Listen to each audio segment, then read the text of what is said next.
Well, Coach Q, first and foremost, looking back on the season and what Syracuse was able to accomplish, getting back to the NCAA tournament, let's start there and your thoughts on that. Well, obviously, I think the key to the season was that we stayed healthy. And we knew that going into the season we had enough talent to be an NCAA tournament team. It was just about being able to keep all our players on the floor and healthy. And we made it to our last game with our full roster, so I thought that was the key to the season. And when you look back on that game, despite the loss, what does it mean to you to get the program back there? Obviously, it's important. That's your goal. Our goal here is to win a championship, and obviously, when to win that, you have to be in the tournament and to do so. So, obviously, getting to that point and being able to play in the NCAA tournament is always a goal of ours, and hopefully we can continue in that pattern. When you look at your coaching staff, what you've assembled, what can you say on them, the leaders that you've brought in and what they've meant to the team? Well, obviously, we have a very diverse staff and talent. I think Kelly Gibson is one of the best recruiters in the country. She's done a very good job of getting us great talent in here.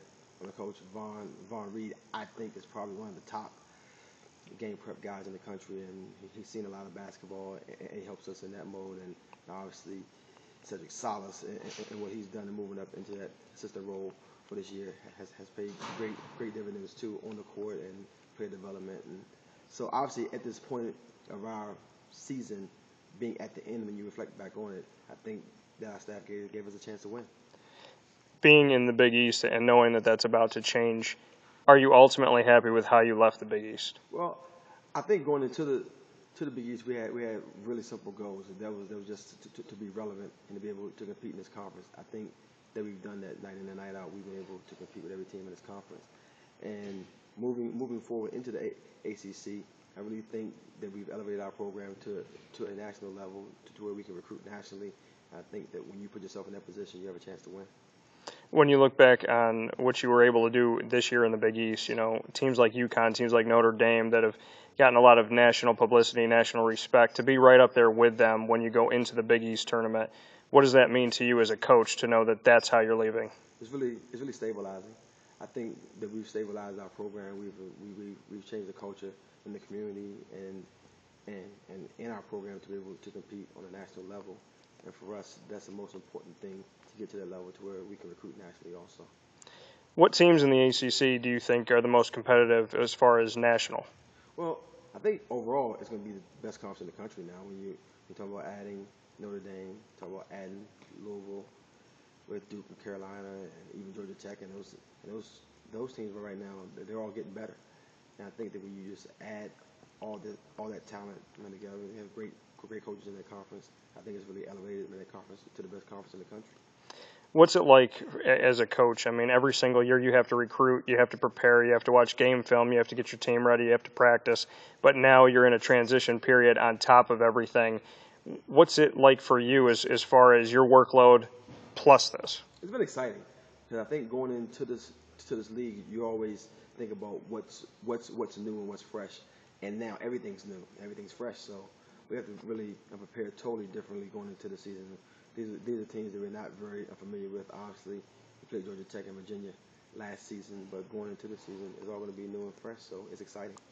Instead of going to a place like New York City, looking at Greensboro, North Carolina now, is that something that you think you'll be able to handle, to have to say goodbye to New York City? I mean, New York's team is something Syracuse has been branded with and obviously continues that. Not being able to go back to New York City, though, coming up, does that affect you at all? I don't think it changes anything.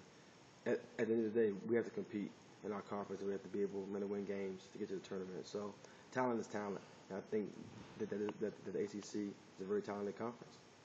When you look at Kayla Alexander and what she's been able to accomplish under you, to have so many different records, leader in blocks, leader in free throws made, games played, field goals, and points, when she leaves like that, how much credit do you give to her? Do you give any credit to yourself, or do you put it more on her and more on your staff? Kayla's a worker, and Kayla really came to work every day. And I think that Kayla did an excellent job of just improving her talents every season. Every year we asked her to get better at certain aspects of her game, and she did it. She's a great kid, and I think that everything that she's gotten, she has really deserved, and she worked for it. Without having a player like Kayla Alexander, could you have done what you've done in the last few seasons? I think it's great to have an anchor, and we obviously have had some pieces around her, but she has been an anchor, and she's been the stability for us for the last 4 years. So we have to give Kayla a lot of credit for getting us to this level. But I think that when you look back at these teams, she played with Elijah Hall, who was a 1,000-point scorer. She played with Carmen Tyson-Thomas, who's a 1,000-point scorer, and who got 6th Player of the Year in our conference. So she's had some talent around her. But I think that overall she has made our lives and our games easier by being very solid and stable inside the paint. When you have a player that's an inside player but can make free throws, what does that do to change the game for you? Because, I mean, that's usually the last place you think the free throws are going to come from. I think late games, it gives you confidence where you can throw the ball to her. If they foul her, it really doesn't matter. You're going to still get positive plays out of that. So she's a worker. And I think that every year she's improved in every aspect of her game, and she has made our seasons and our games easier by being able to throw the ball inside to her and play close to the rim.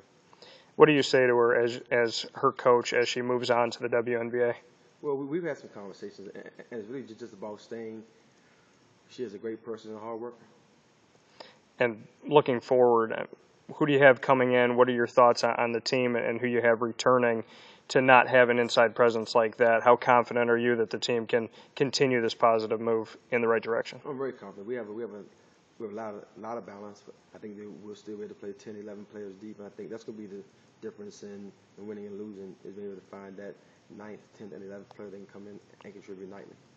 Recruiting trail, are you back on it? You taking any break for yourself, or are you right back on the trail? Recruiting never stops, whether you're evaluating or you're on the phone with coaches or whatever it is. Recruiting is a 24/7 job, so we're always recruiting, trying to find the best player to help us win. And before I let you go here, looking off the court for a moment, who's really, there for you as far as inspiration, or, somebody that's really, if you have a bad game, no matter what it is, who's someone off the court that you've really relied on in your life to be that positive influence on you? It's really been my wife, because I think that she provides a lot of balance in my life. So when games are over and when things aren't going well on the court or off the court, she's always the same. She's always in a good mood. She's always cheerful, and she provides balance in my life. Appreciate it, Coach Q. Thank you.